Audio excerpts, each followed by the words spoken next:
Welcome, everyone. Can you hear me okay? No? Let's see, where is it? Can you hear me now?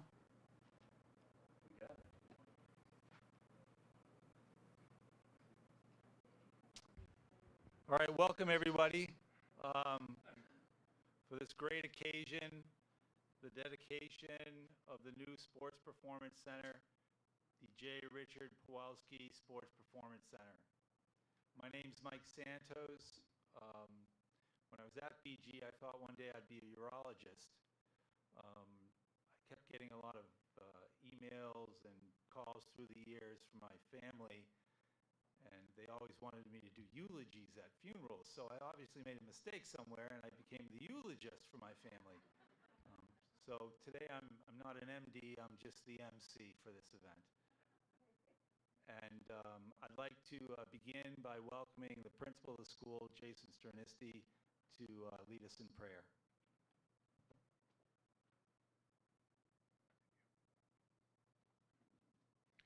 Good evening. Please stand. Let us join in prayer. Good and gracious God, we give thanks for the opportunity to gather in person this afternoon together. We offer our gratitude for the gift of Coach Piwowarski. We give thanks for the impact he made on the lives of the young people and his enduring inspiration to the Bishop Girton community. We pray in thanksgiving for the many friends, benefactors, and supporters whose generosity has brought us here today to commit the J. Richard Piwowarski Athletic Performance Center to your honor and glory.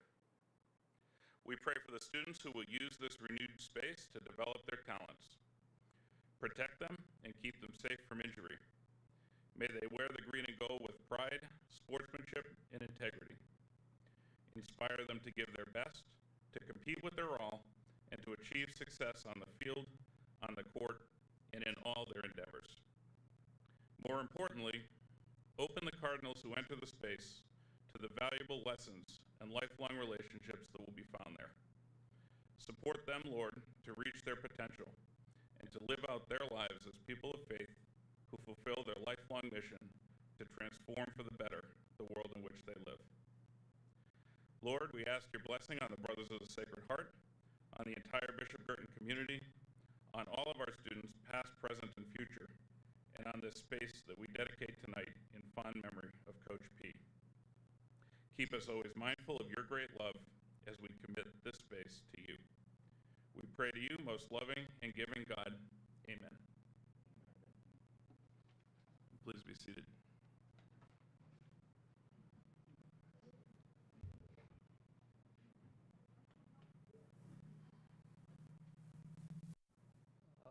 Just so everybody knows, we will have a fairly brief ceremony here, and then we'll all proceed down the hallway. We'll have people usher us through to the Sports Performance Center, where we'll have a ribbon cutting ceremony, and then we'll unveil a wall that's been dedicated to Coach P, and then we'll all have the chance to go in and view the new Sports Performance Center in his name. Following that, we will be having a luncheon upstairs in what most of you know as the library. And then hopefully many of you will join us for the football game, where we'll honor the family after the first quarter on the field. Before we get started with our speakers today, I've been handed a number of and received a number of comments and stories about Coach P that I'd want to read periodically through this ceremony. So I'll start with a couple. This is from Brother Roy Panett. Mr. P, there will always only be one Mr. P. During all the years when Dick was at BG, and no one since, dedicating the renovated weight room to Dick Piwowarski for as many years of outstanding service to the BG sports program is well-deserved honor. Congratulations to the entire Piwowarski family on this occasion. This one is from Bob Boudreau, class of 1975. Other than my father, he was the most influential person in my life. He was such an inspiration the way he lived his life by putting God, his family, and BG above all else. I was fortunate to have him as a teacher and a coach. The values that I learned from him have carried me throughout my life. The legacy he left at BG will never be matched. Now I'd like to introduce our first speaker, the president of Bishop Curtin High School, Linda Broder.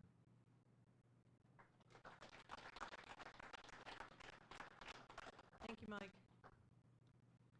Someone is sitting in the shade today because someone planted a tree a long time ago. That quote is attributed to Warren Buffett. I've told this story before, but it seems especially fitting today. When I was 10, my parents brought me to the very first BG Nashua High Thanksgiving Day football game. And if I'm correct, that first game ended in a 10-all tie. But we went to the game because my cousins were on the BG football team, Steve and Jim Bouchard, and because my oldest brother was planning to attend Bishop Curtin as well. During the game, I was so enamored with the BG fan section that I told my dad that I too wanted to go there for high school. And he chuckled and said, "I'm sorry to tell you something, sweetie, but you can't go there. It's all boys." To those of you who know me, that only strengthened my resolve to attend Bishop Curtin. But still longing to be a part of this amazing community, I was fortunate enough to cheer for BG while a student at Mount St. Mary's. And I think I cheered for someone here in this room. And I really was thrilled when I excitedly joined the faculty some 30 years ago. I hardly remember a time when the Bishop Curtin community wasn't indeed a part of my own family. I was one of the lucky ones who knew Coach P when I was a student, and then I also had the great fortune of working with him as an adult. The first lay employee of the school, he was indeed one of the giants who helped build our school and our athletic program literally from the ground up. Dick served faithfully for over 40 years as a teacher, coach, and administrator. That type of loyalty is not seen much anymore, and his passing truly signaled the end of an era. One of my fondest memories was when he was inducted into the NHIAA Hall of Fame, and the venue was filled with his children, his grandchildren, colleagues, and former athletes. In true Coach P style, although he was embarrassed by all the fanfare, his interview stole the show because he was funny, genuine, and humble. Over the years, he received several awards from peers, youth organizations, and the city of Nashua. But to anyone who knew him, his most prized possessions will be and always his children and his grandchildren. Although he appeared to have a tough exterior, he was a kind and gentle man with a heart of gold. A humble man, his kindness, his intelligence, he was very smart, and his concern for all the poor were qualities that he quietly pursued. He wasn't one for the spotlight, but it always seemed to find him anyway. Dick's love for his family, the way he lived his faith-filled life, and his unending loyalty to his friends and Bishop Curtin continue to be lessons for us all. Dick, who was first and foremost an educator, understood before the idea became popular that athletics were indeed extensions of the classroom, and that good coaching was good teaching. He also preached the importance of overall wellness to athletes and not athletes as well. He joked in his NHIAA interview that after telling Brother John he could beat Nashua High in football, and he did so, that he should be considered a bit of a prophet. I would add visionary to his list of attributes. He knew instinctively that a healthy body led to a healthy mind and vice versa. Far before there were books, gyms, and virtual programs out to support that idea, he just knew it. Dick now joins a very small but elite group of pioneers whose names are a part of the BG fabric. Elliott Field, the Caligadome, and now our beautiful Sports Performance Center. I'd like to thank everyone who helped to make this reality possible, the committee, all the incredibly generous donors, those here and those who are not able to join us. Thank you to the Piwowarski family for your enthusiastic support of this idea, And a very special heavenly thank you to Dick's beautiful wife, Yvonne, for sharing her husband with Cardinal Nation. There will never be another quite like him. In closing, Maya Angelou once said, "If you're going to live, leave a legacy. Make a mark on the world that can't be erased."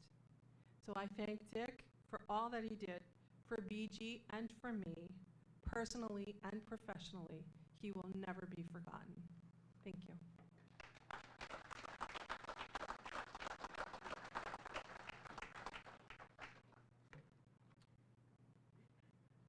This next note is from Bob Hurley.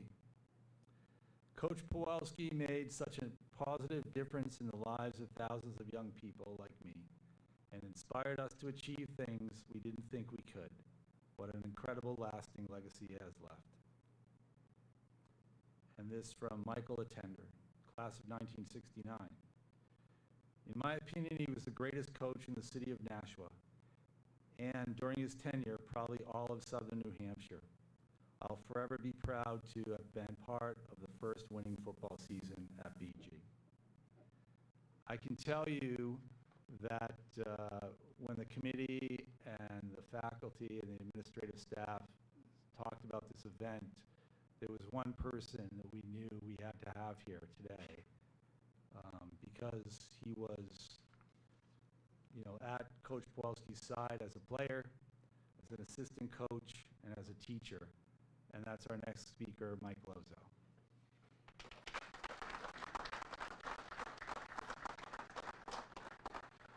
It's really wonderful to see a lot of these faces here today that I haven't seen in a long time.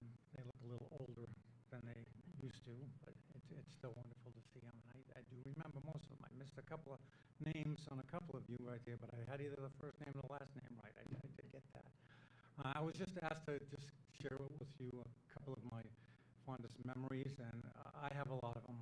First of all, coming here as a student myself in 1963, my first experience was with Mr. P in science class, and I was in awe of him at the time, because at the time, back then, he was coaching 3 sports, football, basketball, and baseball, all the sports that I wanted to play. And I did. I played all 3 sports for him. And I have to say, one of my not-so-fondest memories, I'm very proud to say that I played in the first football game that we won. I got in for 1 play. The starting center got hurt. I had to go in, snap the extra point. Dan Boucher right there was the kicker. Well, I liked Dan. Instead of snapping the ball to the holder, I snapped it right to Dan. Fortunately, we scored again and we won the game. All right, but that was my sophomore year. It's the only play I got in my sophomore year. And I did get in more my junior year, the first winning season here. But I'd say my fondest memory as a player was the first time we played Nashua High in anything, in a major sport, was baseball, and we won that game. So that's one of my fondest memories as a player. As an assistant coach, there were so many things, but I guess I would have to say that my fondest memories as being his assistant was our Thanksgiving games. In this very room, we would always meet the night before. We started that when I started coaching here. We started meeting the night before the game, and we would get together, and we'd always look at some of the videos from some other teams that played Nashua that year, and we'd look at that, and then we'd always end up playing the song, The Impossible Dream, and guys would be tearing up and everything else and ready to go, and we went out there and fought, and no matter what the odds were, one of the things with him, I can't say that I ever stepped on the field in any game where we didn't feel we could win. That was with some teams that went 0-10. We still felt we could win every game. And he gave me a sense of pride and loyalty that I want to come back. I left here and I decided to major in phys ed with the hopes of coming back to teach at BG. And Brother John, at the time, he told me that we'll have a job for you. So my first year out, I didn't have a job right there, so I had to do substitute teaching and coaching in Milford. So I came here that next year with him. But if you've ever coached high school sports, you don't realize how much work is involved in it. People just see the exterior of it, but There's so much work involved, 7 days a week. Back then, when I first started coaching with him, we used to have to, after our games on Saturday night, we'd have to go to the bus station, the Trailway station, drop our film off to get developed, and it would get shipped on a Trailways bus down to Dover. We'd have to go pick it up first thing in the morning, and then we'd meet Sunday night and look at the film, and then finally VCRs came along and back in the early 80s, and it made it a little bit easier, but there was a ton of work involved, and people don't always see that. They just see the glory of it. It says the head coach's name being in the paper all the time, but there's just so much more involved, so you got to appreciate that. He taught me the hard work will result in good things. So I guess I'd have to say that, I'm grateful for him. He was like a second father to me. I wanted to come back with him, and it's only fitting that something permanent be placed in the school for him because he deserves it. Thank you.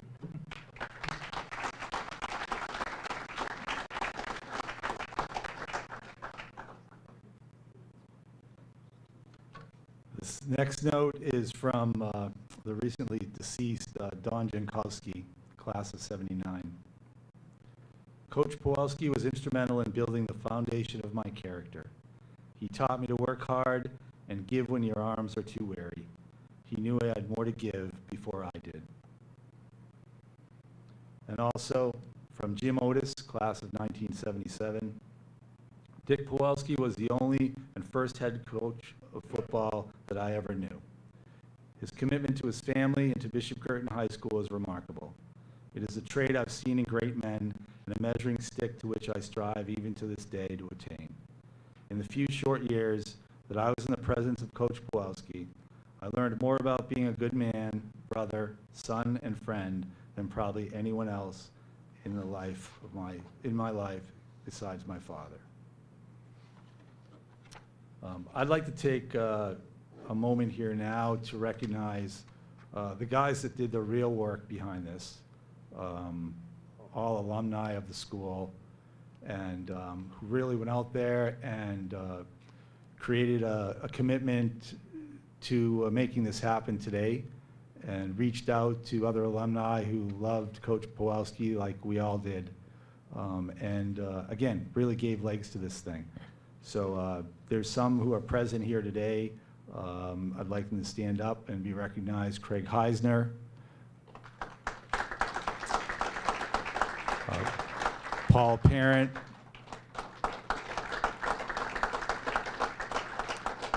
Justin Wright.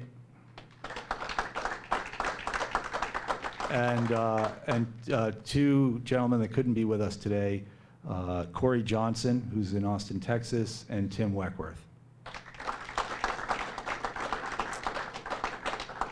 I also want to recognize two alum who really gave a lot of time and effort and their services to making this happen, and that's Chris Soule and Jeff Daniel.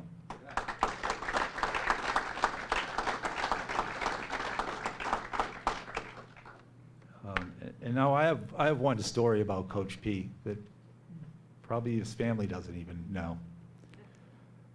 Everybody remember the Modern Restaurant in Nashua? Well, everybody knows how late Coach P would be working at night, whether it was correcting papers for chemistry class or preparing for the next football practice or game. And one night he's in his office preparing, and the phone rings, and it's the manager of the Modern Restaurant. And he says, do you have a roster of the team? And Coach P says, yeah, why do you want it? He said, I want to go through that roster one by one. And he said, I want to give every guy on that team a gift certificate for dinner at the Modern. So can I have the roster? And Coach P says, yeah, you ready? And he said, number 1, Dick Piwowarski, kicker.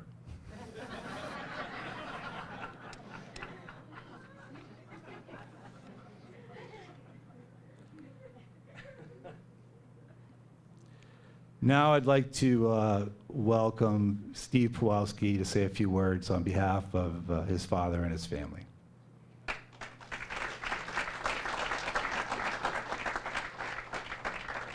Thanks, Mike. And thank you to all the donors, the alumni, the Hall of Famers here with us today, and Mike for your kind words as well. I think as humble as my dad was and as in the shadows he liked to be, I kind of like where Ricky's sitting. He would have loved this. Maybe he's even here with us today. Certainly in spirit, along with my mother. None of this is possible without her.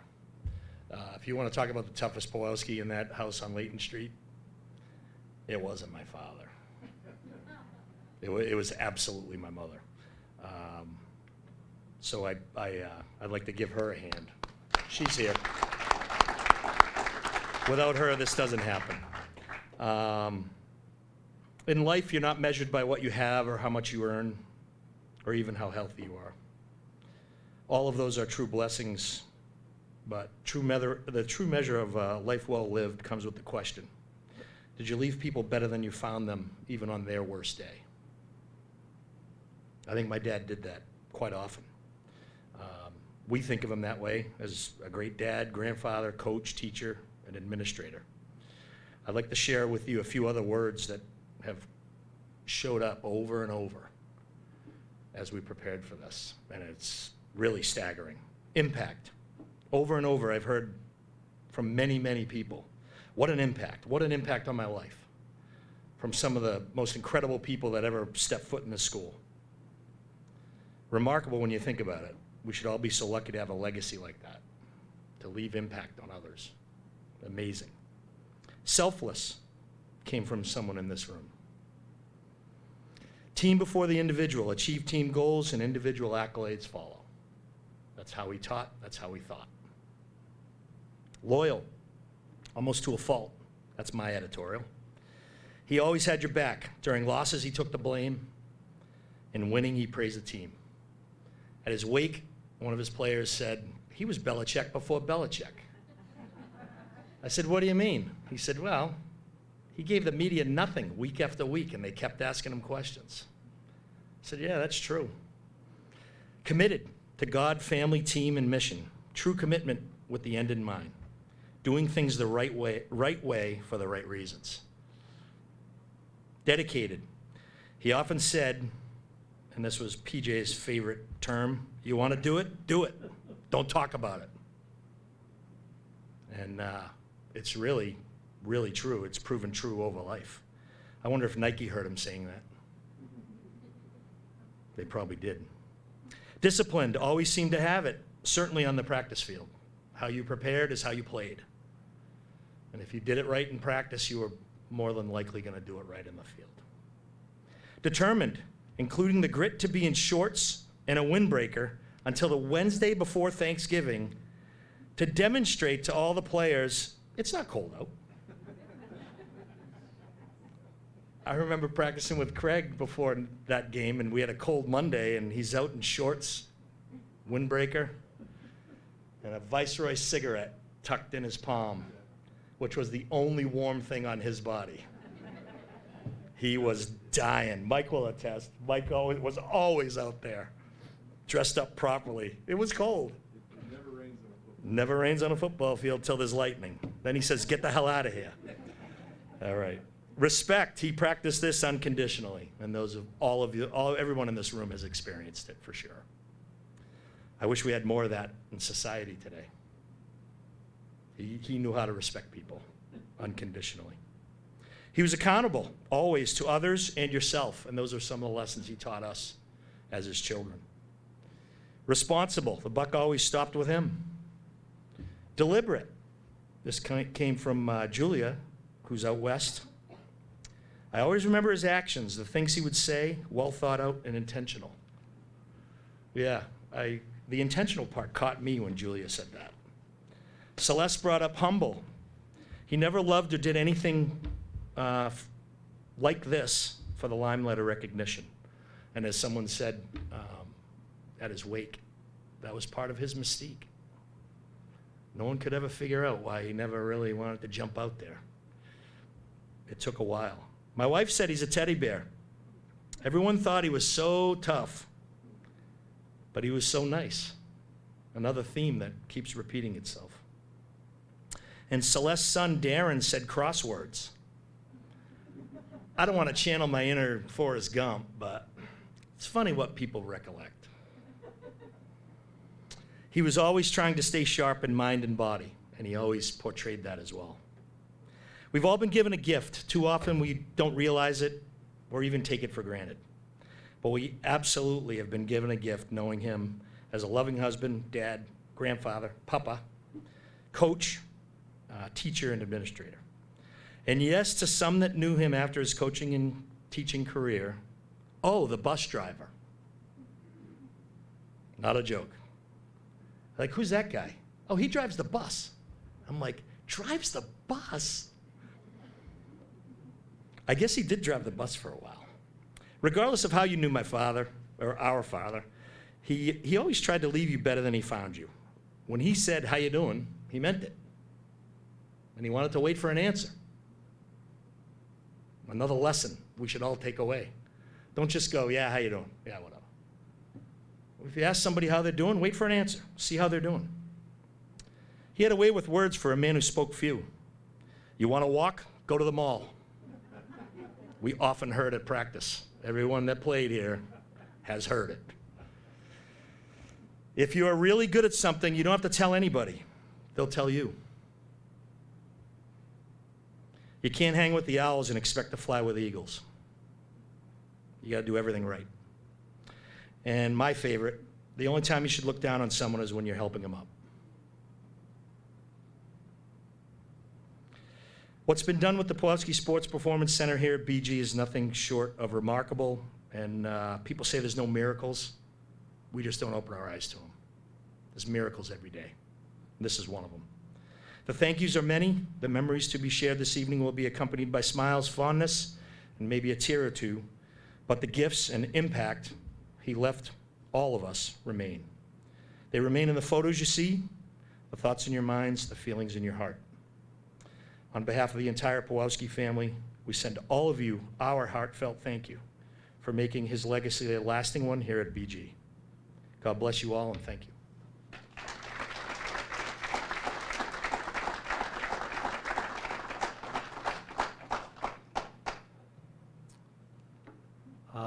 Some of you have requested if you could say a few words about Coach P. So I'd like to actually open the mic here for a few minutes and start with Don LaLiberty. Don, if you'd like to come up, and I think you have a story or two you'd like to tell.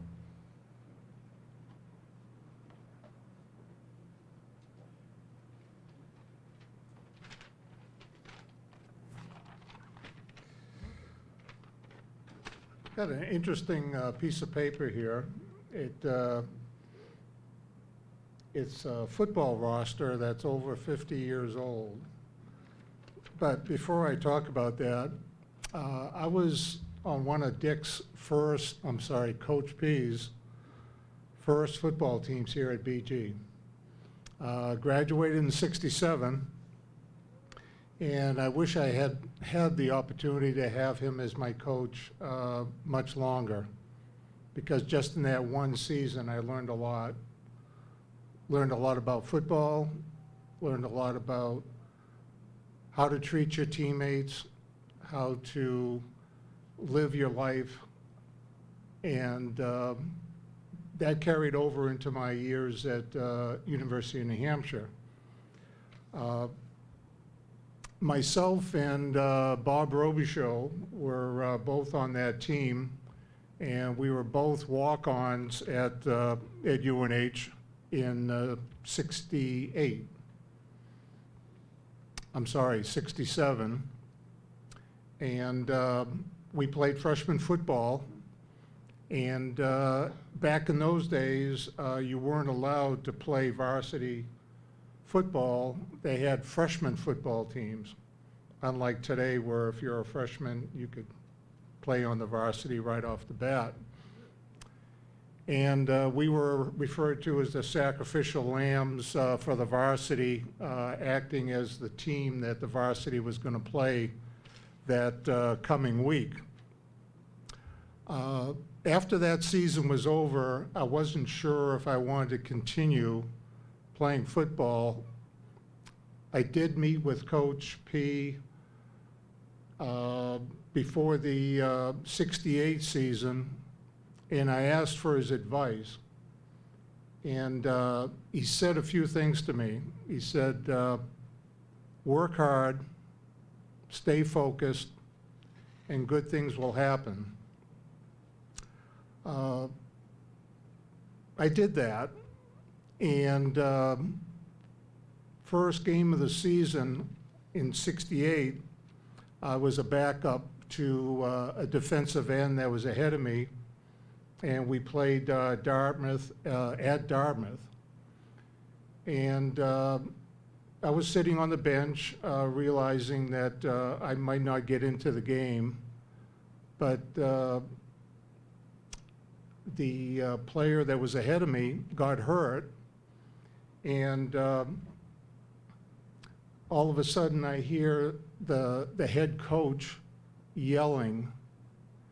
He couldn't remember my name. So he yells out, "Freedom, Freedom, where's Freedom? Get Freedom in there."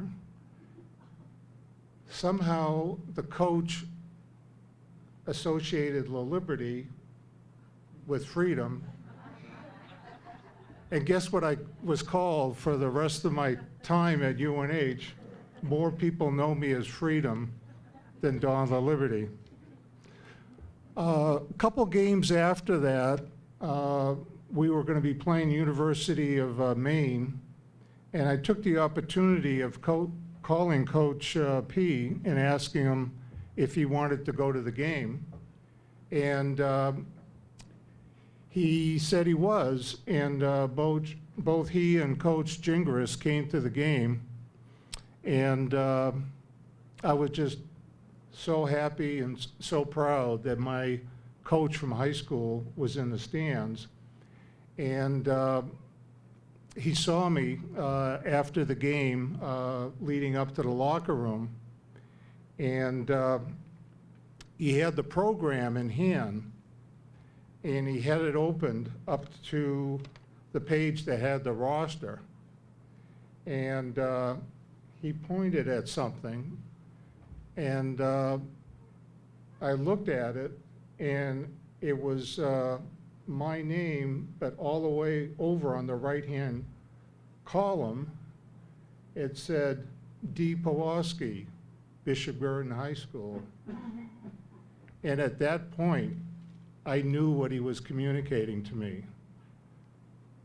He was happy that I had become a starter on a varsity football team that he had some influence on by being my coach in high school for at least 1 year.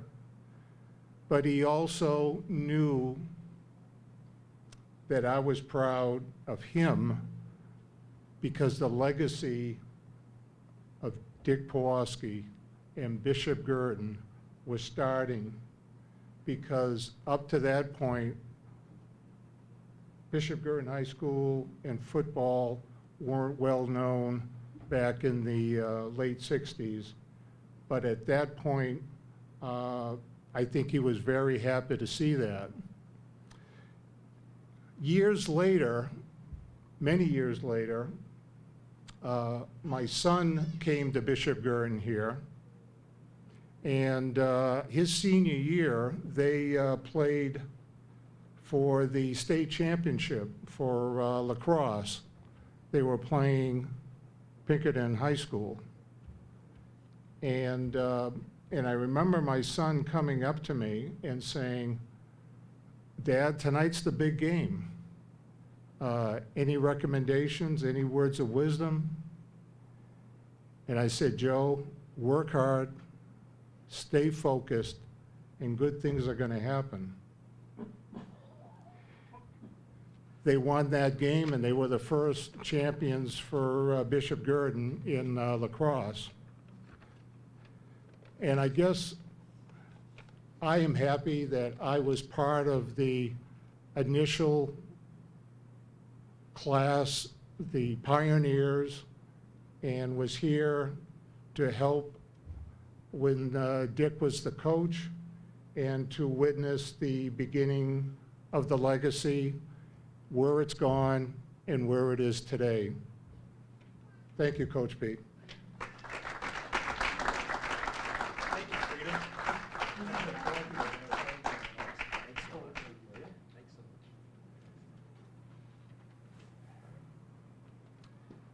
I've got a couple more notes. This is from Skip Jankowski, class of 1977. If at the end of my life I could be considered to have touched the lives of a mere fraction of those Coach Piwowarski did, it could be I said I've lived a full life and fulfilled my purpose. He was undoubtedly one of the most principally influential people in my life, and I am blessed and thankful for his presence. And the final one from Corey Johnson, class of 1976.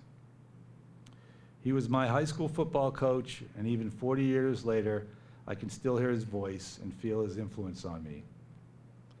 He was a humble but truly devoted and dedicated man, family, players, students, and fans. They say great coaches are really teachers. That was Coach P. Even to this day, I remember him pulling us all together in the locker room just before taking the field for our football games and would play the impossible dream. Thank you, everybody, for being here today. Thank you to the Piwowarski family for letting all of us share your father, your uncle, your grandfather, your husband, and hopefully we've done justice by him today. Enjoy the rest of the afternoon.